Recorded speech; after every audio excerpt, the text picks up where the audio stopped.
बाप के गुजर जाने के बाद दोनों भाई जी जान से अपना काम संभालने लगे। दोनों भाई जब काम कर शाम को घर आते तो दरवाजे पर खड़ी महेंद्र की पत्नी अपने पति को दाएं हाथ से लोटा भरकर पानी देती और बाएं हाथ से अपने देवर लखन को। एक दिन लखन ने सोचा, भाभी हर रोज मुझे बाएं हाथ से पानी पीने को देती है, आज मैं उनके दाएं हाथ से पानी पीऊंगा। शाम को जब दोनों भाई काम से लौटे तो लखन अपनी भाभी के बाएं हाथ से पानी पीने के लिए अपने खड़े होने के स्थान को बदलकर अपने बड़े भाई महेंद्र की जगह पर खड़ा हो गया और बड़ा भाई महेंद्र उसकी जगह पर खड़ा हो गया। लखन की भाभी जब उनको पानी देने के लिए आई तो उसने एक हाथ को दूसरे हाथ के ऊपर से करते हुए दाएं हाथ का लोटा अपने पति को दे दिया और बाएं हाथ में पकड़ा हुआ लोटा लखन को दे दिया। ये देख, लखन बोला, भाभी आज मैंने भैया के स्थान पर खड़ा होकर सीधे हाथ से दिया हुआ पानी पीना चाहा, परंतु आपने अपने हाथों को बदलते हुए मुझे बाएं हाथ से ही पानी दिया। आप मुझे बताएं, आपने ऐसा क्यों किया?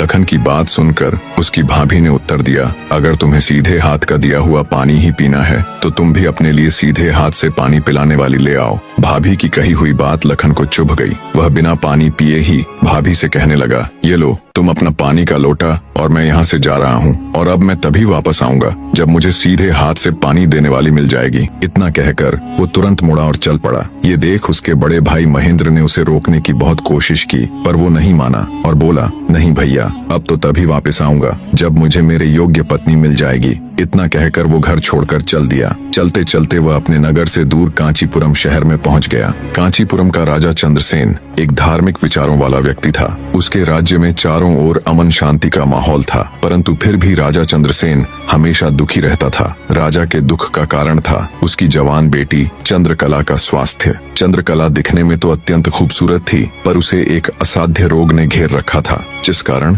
राजकुमारी हमेशा अचेत अवस्था में रहती थी। राजा ने बहुत सारे हकीम और वैद्य राजकुमारी को ठीक करने के लिए लगा रखे थे, लेकिन उनमें से कोई भी राजकुमारी को ठीक नहीं कर पा रहा था। ठीक कर पाना तो दूर, वे राजकुमारी चंद्रा की बीमारी तक नहीं ढूंढ पा रहे थे। राजा को हमेशा यही दुख सताए जाता कि उसकी बेटी का क्या होगा। जब सभी प्रकार के वैद्यों, हकीमों और पूजा पाठ तंत्र मंत्र से भी राजकुमारी चंद्रकला को कोई फायदा नहीं हुआ तो राजा ने अपने राज्य में यह घोषणा करवा दी कि जो व्यक्ति मेरी बेटी को ठीक करेगा मैं उसके साथ ही अपनी बेटी चंद्रकला का विवाह कर दूंगा और उसे अपना आधा राज्य भी दूंगा। लखन जब राज्य की राजधानी में पहुंचा तो उसने देखा कि वहां हर तरफ राजकुमारी की चर्चा हो रही थी।